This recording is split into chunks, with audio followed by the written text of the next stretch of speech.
আসসালামু আলাইকুম সবাইকে। আজকের ভিডিওতে স্বাগত জানাচ্ছি ঢাকার পুরান ঢাকার লালবাগ থেকে। বৃষ্টি যেন ঢাকাকে ছাড়ছে না, আরও ভালোভাবে বললে বাংলাদেশকে ছাড়ছে না।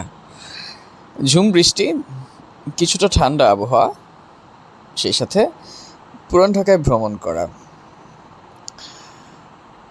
শুনলাম পুরান ঢাকায় নাকি বেশ কিছুদিন যাবৎ একটি দোকান দারুণভাবে হাইপড ফেলেছে, সেটা হচ্ছে আদিম ও নাদিম ভাইয়ের পাকিস্তানি ঝোড়া হালিম।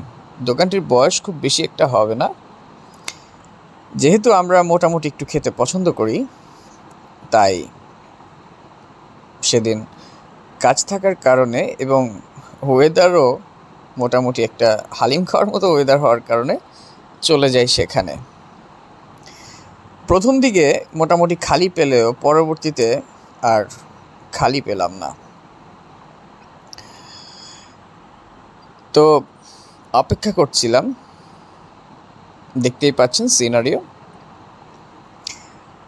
মদিনা থেকে আলাউদ্দিন, হাজি থেকে হানিফ, রয়্যাল থেকে নান্না, বিউটি থেকে নুরানি, কোথায় যাওয়া হয় নাই পুরান ঢাকার। খাবারের দিক থেকে ঐতিহ্য একটি ব্যাপকতা বহন করে, তবে আমি সেটির পক্ষে নই। আমার কাছে নতুন পুরান বলে কোনো কথা নেই। দোকান খাবার মজা হওয়াটাই হচ্ছে সবচেয়ে বড় কথা, আমার কাছে গুরুত্বপূর্ণ। এখানে শুধু গরুর হালিম বিক্রি করে ওনারা, বিষয়টা কিন্তু এমন নয়। আপনারা যারা গরুতে অ্যালার্জি অথবা ভিন্ন ধর্মের আছেন, আপনারা চাইলে কিন্তু মুরগিরটাও টেস্ট করতে পারেন। তবে তাদের সম্ভবত মুরগিরটা ঝুরা মাংস না, তাদের ওইটা আস্তে আস্তে দিয়ে থাকে মাংস। বাটি গরুরটা হচ্ছে 100 টাকা আর মুরগিরটা 60 অথবা 80, এই মুহূর্তে ঠিক মনে পড়ছে না সেটা কত। ব্যাপক ভিড়, প্রচণ্ড ভিড়, এবং আমি ওখানে যে প্রথমে খেয়ে দেখেছি, খুবই ভালো এবং চমৎকার। এরপরে বাসায়ও নিয়ে আসি। আপনারা দেখতে পাচ্ছেন যে সাইনবোর্ড টানানো, আর কি ব্যানার টানানো, সেখানে প্রাইস লেখা আছে, এবং দেখতে পাচ্ছেন যে আমি এখন প্রথমে নিয়েছি। এটা হচ্ছে যখন ফার্স্ট এসে দাঁড়িয়ে টেস্ট করার জন্য মূলত নেয়া, যে কেমন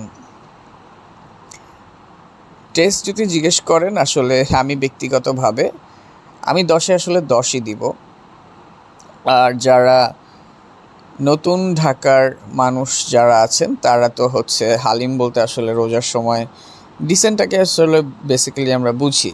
পুরান ঢাকার নতুন ঢাকার বনশ্রী মিয়া ভাই আছে, মিরপুরে চান্দুর আছে, তো সে দুইটা আমার খাওয়া হয় নাই, সো বলতে পারছি না। তো এইটি দারুণ, এবং এরপরে আমি বাসায়ও নিয়ে আসি। লালবাগে আমার প্রায়ই আসা হয়, যেহেতু আমার মা পুরান ঢাকার এবং তিনি এই এলাকারই সন্তান, তো সেই সুবাদেও আমার আসা হয়। এবং আমার অনেক লম্বা একটা সময় ঢাকা বিশ্ববিদ্যালয় জগন্নাথে কেটেছে। আমার কলেজ ধানমন্ডিতে হওয়ার কারণে এখানে আমার ব্যাপক আসা যাওয়া ছিল। তো ঐতিহ্যবাহী দোকান বা ঐতিহ্যবাহী ছাড়াও দোকানে এমন কোনো খাবারের দোকান নাই যেখানে আমার পা পড়ে নাই। তো ক্ষুদ্র এই জীবনের খাবারের অভিজ্ঞতা থেকেই বলছি, এটাকে 10-এ 10 দেয়া যেতে পারে, কোনো সমস্যা নেই। আপনারা যেটাকে বলেন পরতে পরতে মাংস, ডিসেন্টের হালিমে নতুন ঢাকার মানুষরা যারা বলেন যে এটা আমরা পাই, এটা আপনারা পাবেন। পুরান ঢাকার মানুষ তো এখানে আসতে পারেনি, যারা এখনও জানেন না, কথায় আছে কাছের মানুষ হজ পায় না। তো নতুন ঢাকার মানুষরা তো অবশ্যই আসবেন। এটা লোকেশনটা হচ্ছে লালবাগ কেল্লার মোড়ে, আদি নান্নার ঠিক পাশেই। আরও স্পেসিফিকলি বললে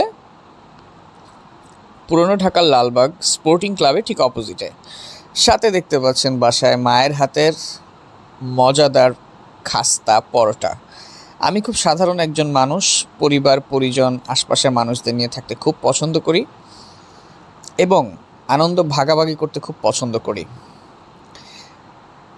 তো যাই হোক, এটি আমার একটি অভ্যাস যে বাইরে যাই আমি খাই, সেটি আমি কিছুটা হলেও বাসায় নিয়ে আসার চেষ্টা করি। সবাই ভালো থাকবেন, সুস্থ থাকবেন, আমাদের জন্য দোয়া করবেন। আল্লাহ যেন সবাইকে সুস্থ রাখে এবং আমাদের দেশের উন্নয়নে ভূমিকা রাখার সুযোগ যেন আল্লাহ করে দেয়। আসসালামু আলাইকুম।